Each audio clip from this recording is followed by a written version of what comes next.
Now that the green grift is largely over and it's only just residual crap that still needs to be cleaned up after the end of the main event. I mean, seriously, most of the green policies are have either been entirely abolished or on their way to being abolished because, well, nobody is taking that seriously anymore. It is worth noting for its historical value, essentially, to look at the history of green propaganda and see where it went wrong and be prepared for the next grift, effectively. Let's explore.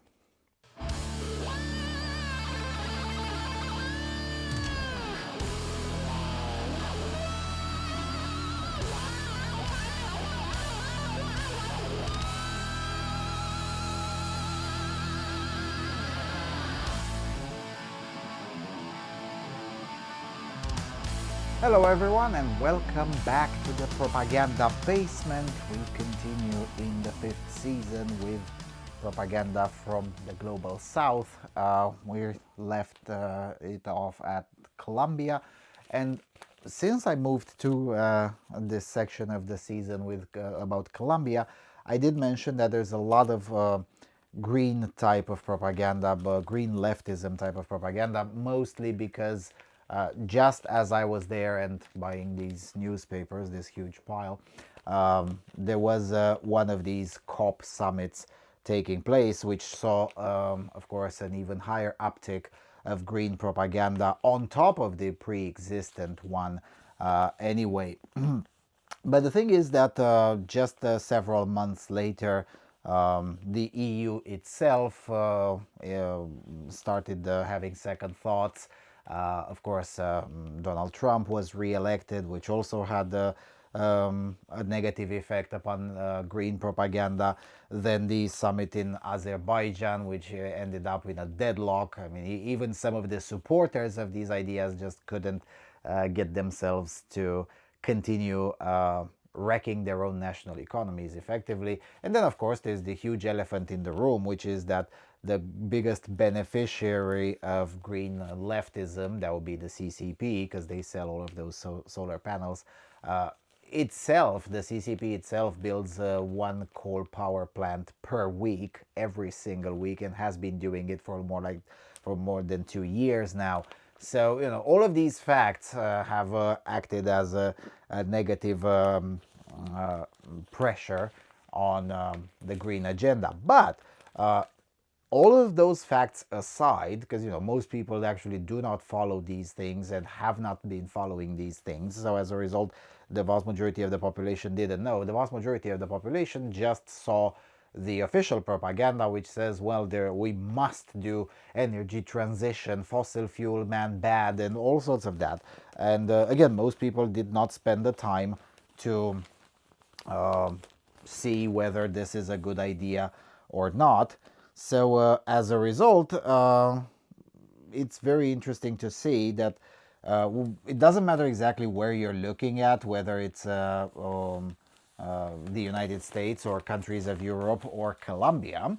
The polling on this, the popularity of this, still remain pretty low. I mean, this does remind me of a situation, I think it was 2022 or something, where even among young people in the most left-leaning cities in the US, the popularity of the climate change story was still in single digits. So it just didn't work. And it's interesting to study it and study its evolution to figure out how that went wrong. Because usually panic card propaganda works, but that one in particular did not work eventually. Although, to be fair, it had a very good run, more like 100 years, but it never managed to capture the imagination of big enough swaths of the population. So, El Tiempo, October the 2nd, 2024, again, front page subject, through the invasion of Lebanon, Iran launches a major attack on Israel.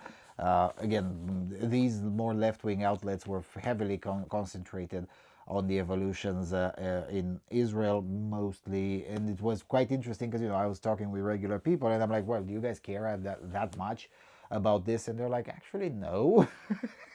At least when it comes to this topic, the Colombian media was even more obsessed than the American media. And at least in the US, it's understandable, because you have a significant minority of population that actually cares about this. Not so much in Colombia. Anyway, so yeah, there you go. This was COP16. Sorry, I kept on calling it COP29, COP28. Okay, so it was COP16. The COP16, the biodiversidad, right? So a conference on biodiversity and whatnot. And let's switch to okay, so their primary topic is that. Okay, so there you go. There was also somewhere in the background a labor reform that effectively somewhat liberalized the employment as part in the Colombian economy. We'll get back to that once we read about the opposition. But even there, you can see the challenge to it is just, oh my goodness, how does that affect women?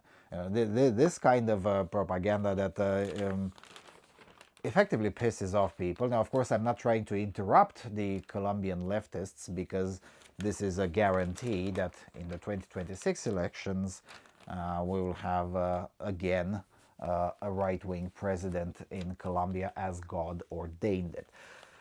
Okay, so this one is interesting. So 7 out of 10 persons in the country have a positive image of oil firms. That's it. This tells me everything I need to know about how the green thingy works, right? The most anti-oil event in a yearly event was taking place in that year, just in a few days after the publication of this newspaper. The government's mismanagement of oil firms was regarded with a shrug, and sometimes even as a good news by the greenies in the country, and not just in the country but also outside of the country. So everything was flowing in the direction favored by the green left, and several companies had announced at the time, foreign companies, oil companies, that were announcing that they're probably going to exit the country. I think it was said right here. There you go. 4 out of 10 firms from fossil fuels are planning to exit from Colombia. So everything was just fine, flowing in the direction preferred by the Greens, and yet the populace be like, yeah, upon further thought, no. So that tells me everything I need to know. But more important than that, it just tells us that there is a limit, there is an upper limit to green propaganda. Like here you go. More results from the petroleum barometer, basically a national polling on petroleum. So, do you consider this industry, the petroleum industry, as positive for the country? So, nationally speaking, it has actually gotten more popular, right? 72% in 2019 agree that it's a positive thing for the country. 2024, 80%. Right? Places where actually the oil is produced, 69% in 2019, probably under green spell, that it will pollute the city and whatnot. By 2024, 83%, so above the national average. So yeah, people just don't particularly buy into green propaganda, which is quite astonishing. I mean, you would expect that because that's usually how it goes. Most of these green things get more wide appreciation in poorer places. Let's be honest with that, because it's easier for the green activists to just how do you call it? It's just easier to bribe the local elites and whatnot. Now, to be fair, as I was noting in some of the Ecuadorian newspapers, just how what an utter lack of geopolitics is in their newspapers. This is the opposite. So it has geopolitics on the front page, latest news in Ecuador, and then on the 16th page, why is it impossible to negotiate right now a peace in Ukraine? So this particular newspaper is very much into geopolitics in a way that Ecuadorian papers are not. And since we're at green stuff, I think I missed something. So yeah, I already mentioned the labor socialism part, but I forgot about this. There you go. The energetic transition and energy transition in Bogota and the region. So the idea of a green Bogota is just, I just burst into laughter immediately when I read this headline, especially when and after I read the article. Of course, I'm not going to read the article because it's full of technical terms that ultimately, in the grand scheme of things, they amount to absolutely nothing. But then again, just take a look at this footage that I've taken in the city. It's a very crowded place, and it's one of the few places on earth that is even more consumerist than my own country, really. I mean, seriously, if you look at the statistics, my fellow countrymen are very, very consumerist. Well, Bogota is definitely a lot more consumerist than my fellow countrymen. People really want stuff, and they really want as much of as much of a material progress as fast as possible, preferably not just right now but yesterday, right? So you can't have that as long as you pursue these kinds of dangerous and marginal ideas such as energy transition, green crap, and whatnot. You just can't have them both.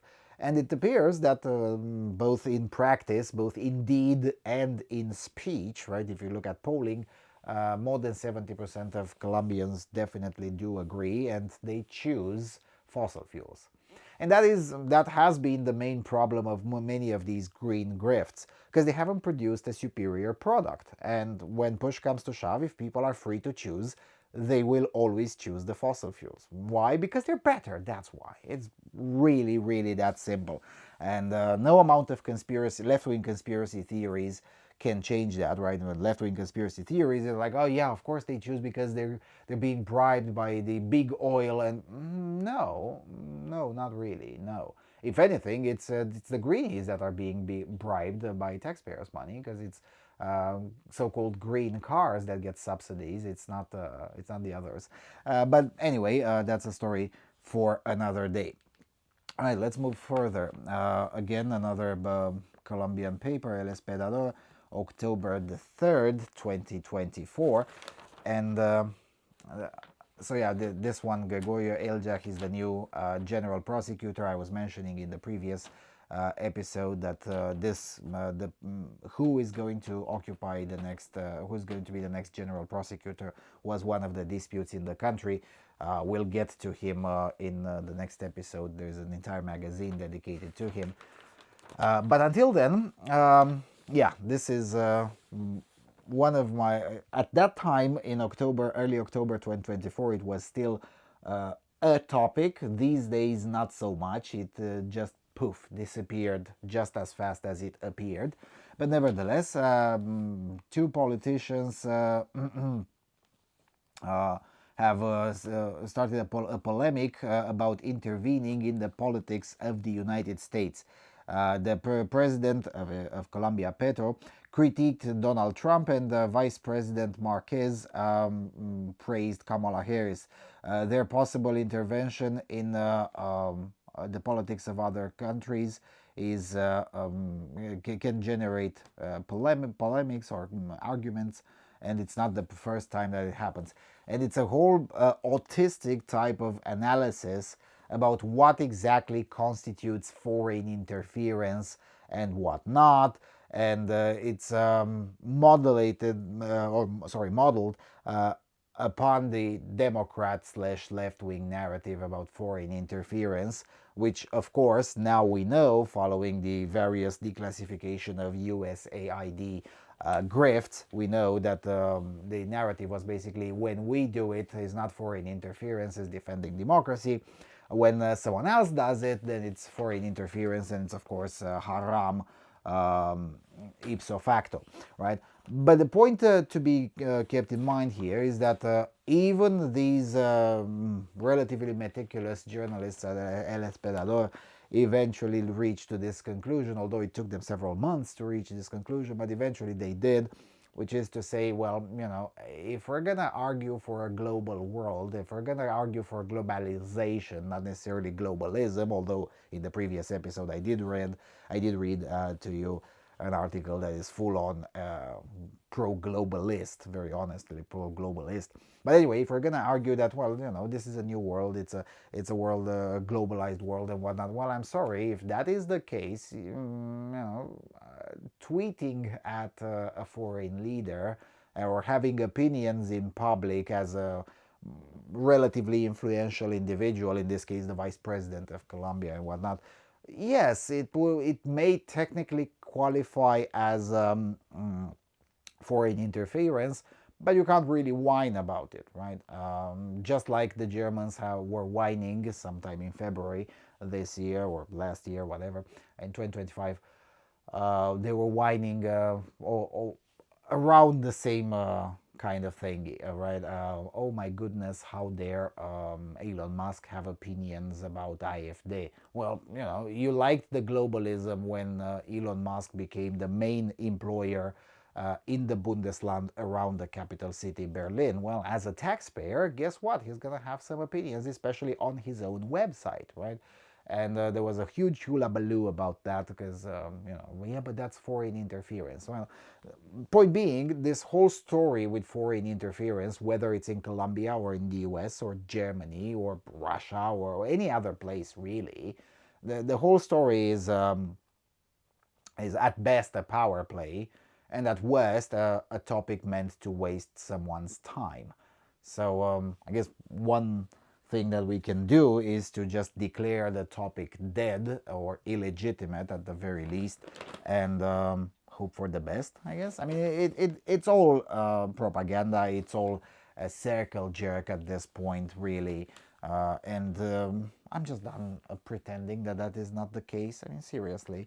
Was the politics of the US really seriously influenced because the current president, Petro, critiqued Donald Trump? Well, not really. I mean, I guess it was, in the sense that Donald Trump remembered it, and then when the president the president of Colombia refused to allow the landing of a military plane with illegal immigrants deported from the US to Colombia, the president remembered, oh, hold on a second, isn't that the guy that said that I'm somehow haram during the campaign? Okay, fine, here's some tariffs, and let's see if how long you're willing to negotiate. And we found out the answer is under 2 hours. Okay.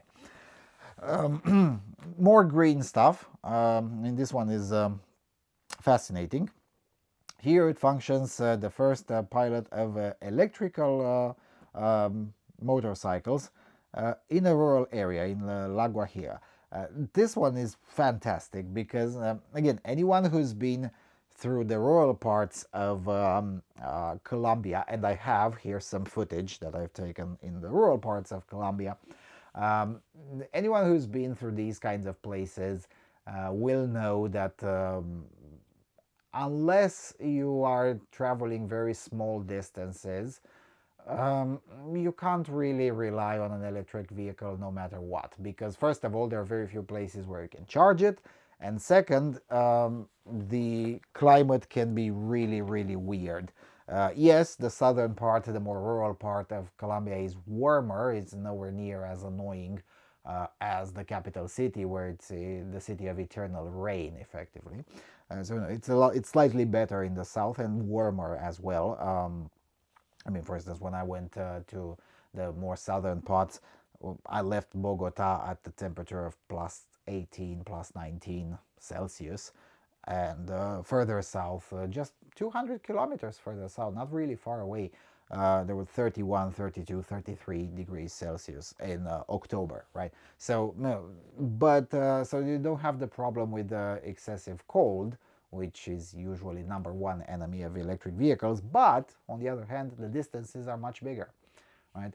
And electric motorcycles in a road like this, a forest road like it's depicted here, yeah, sure, you can do that once or twice sometimes, but the idea of regular people always doing this, nah, nah.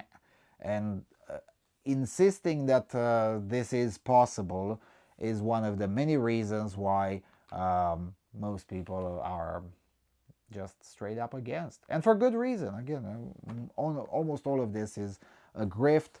I bet you if you look close enough, this either the battery or the whole device is made in China, and it is a CCP grift. There you go. Speaking of CCP, straight up CCP propaganda. 75 years of the Chinese model, how it fared for its economy, right? And it's a laudatio to the Chinese model, and this one actually had a terrible reaction. Even a lot of people in the mainstream left in Colombia reacted not so peacefully to the idea that their country, Colombia, should start functioning under a Chinese model. As it turns out, there are limits to how further left you can go without triggering the wrath of even the normal, sensible, educated class. Even those people are not exactly big fans of the CCP. There you go, some more the Nature Conservancy, the WWF, which is again, this is a very good page to just tell you who funds these things. WWF, most of it was funded by USAID. The Nature Conservancy, mostly Bill Gates, European Union. Well, I don't know about this one. And then Ambiente, which used to be funded by the government of Spain. I presume they now have a more diverse pool of funders. But yeah, there you go. Your tax euros and tax dollars at work, my fellow deplorables. You've been funding the COP16 event in Bogota. I didn't attend to it because I didn't have a license to, and quite frankly, it was already hard enough to read these papers and endure so much green propaganda in Spanish, enduring several days of spoken propaganda in Spanish, green propaganda. That would have been a bit too much. And as you've noticed throughout 2025, when I actually started in the second half of 2024, it was part of my measures, common sense, mental health control regulations. There are some things that I'm just not going to do, just por preservar mental, salud mental, right, as it would be called in Spanish. Anyway, notice again, big weed, right?